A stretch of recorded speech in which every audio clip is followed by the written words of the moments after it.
Today, collective action in dating games, but not in a fun, sexy way. This is CheckPoint.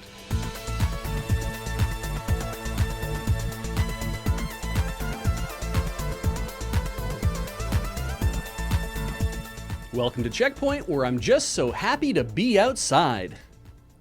Beej, we are clearly in the office, not outside. Look, since the pandemic started, I've barely left my house. Anything beyond my condo counts as outside for me. It's just so nice to have the wind in my hair. That's the air conditioning. Oh, and feel the sun on my face. Those are the studio lights. And smell the sea breeze. That's...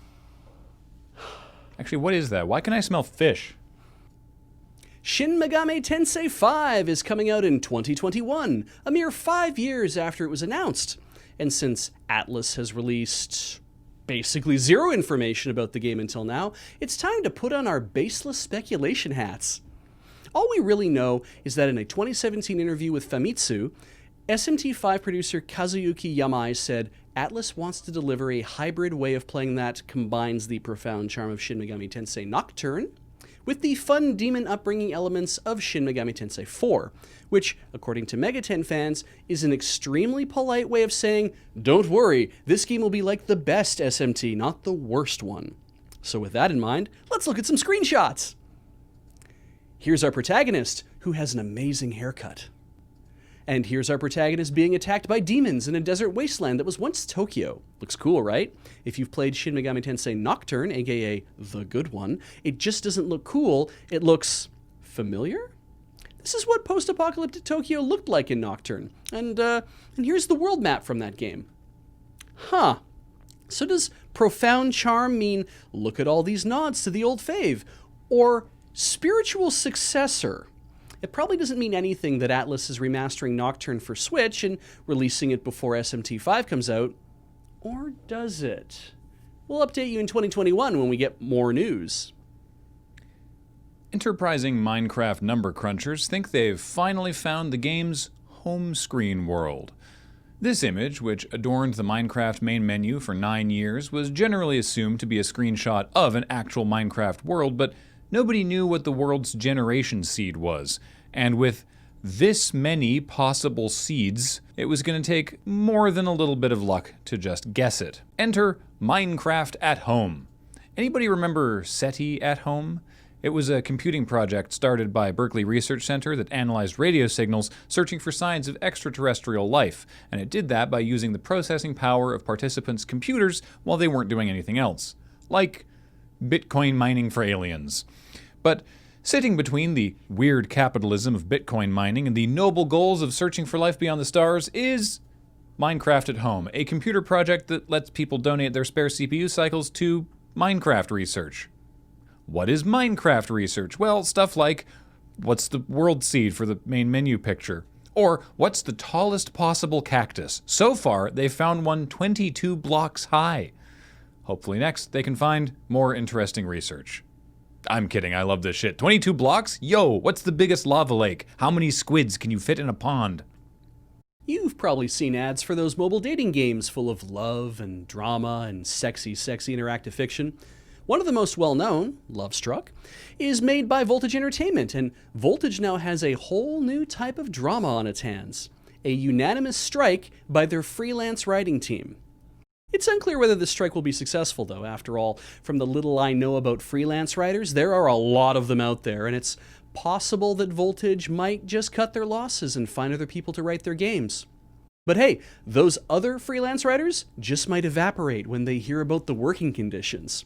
Writers are expected to hand in a set of 3 episodes for one character as soon as possible, sometimes with deadlines of 4 or 5 days, with some people reporting even less than that. Other complaints have included not getting character materials on time to actually start writing, and having to write for multiple characters in a time frame only suitable for one. And for all of that effort, these writers earn between 3 and 4 cents per written word. When a single episode only consists of 2,000 to 3,000 words, you're looking between $60 and $120 per episode. Lovestruck writers have asked for their pay to be doubled to 8 cents per word, a rate based on minimums elsewhere in the industry, but Voltage didn't budge, instead releasing a statement containing the worrying words, At the point the writers refused to work any further on their assignments, they violated their signed work orders. While currently none of the 21 writers on strike have had their contracts terminated, can't feel good to have a veiled threat hanging overhead while trying to negotiate. Look, they're not a union. They just wanted better pay. They asked for it. They didn't get it, so now they're striking. This is very pure. This is what collective action looks like, and we keep expecting to see it in the games industry at AAA companies with hundreds of workers, and we really haven't.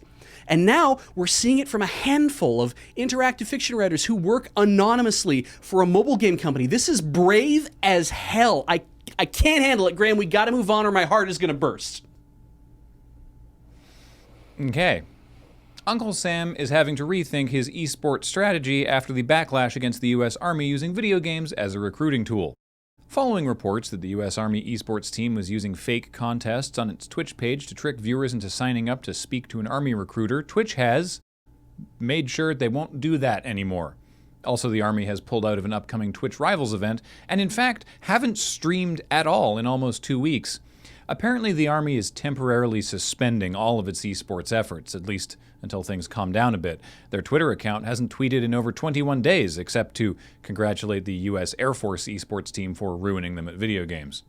Oh, that's right, the Air Force esports team. Yeah, they've all got one. The Navy's Twitch account also recently received criticism similar to that leveled against the Army's account, as we've previously reported, banning people who asked about war crimes, ignoring comments relating to PTSD, and even word filtering the name Eddie Gallagher, the Navy SEAL who allegedly murdered a prisoner of war. This has sparked a potentially bigger issue for the armed forces than people being skeeved out that the Army used its Twitter account to say, just so nobody ever forgets, ooh-woo. That bigger problem is running afoul of America's First Amendment and the freedom of speech it assures. According to the Knight First Amendment Institute at Columbia University, the Army and Navy can't delete comments or ban people from their channels just because they don't want to deal with it. Knight Institute's senior staff attorney Katie Follow writes, "Once the government opens up a space for expressive activity to the public at large, the First Amendment prohibits it from excluding speakers from that space on the basis of viewpoint. The Army and Navy can't constitutionally delete comments or ban people from these Twitch channels simply for asking questions about issues they would rather not address." And just to be clear for anyone thinking of being too clever, streamers are allowed to ban you from their chat rooms for any reason. That's not a contravention of your right to free speech, so don't even try it. The argument here is that the Army and Navy can't because they are extensions of the U.S. government.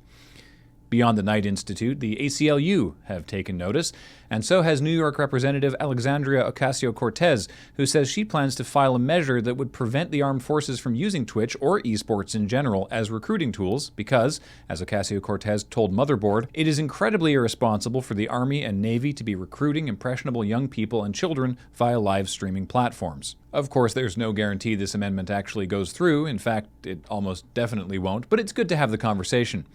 Finally, you may have noticed that while I mentioned the Army, Navy, and Air Force, I didn't mention the U.S. Marines and their esports team. That's because they don't have one and don't intend to. According to an article on military.com, Marines Recruiting Command said they have no plans to launch esports teams or create branded games because they hold the belief that the brand and issues associated with combat are too serious to be gamified in a responsible manner.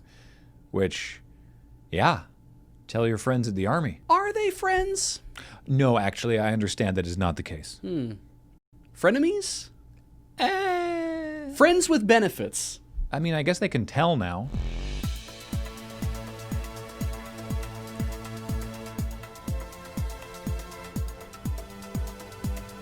Coming up, the latest edition of the dadliest game ever, Microsoft Flight Simulator, will be getting the dadliest physical release ever, 10 DVDs. It will still require you to download an update to play. There's no jokes here, I'm just summarizing. It will still require you to download an update. Fuck. You right there, Porky? He's getting so close. It will still require you to. You'll still have to download an fuck.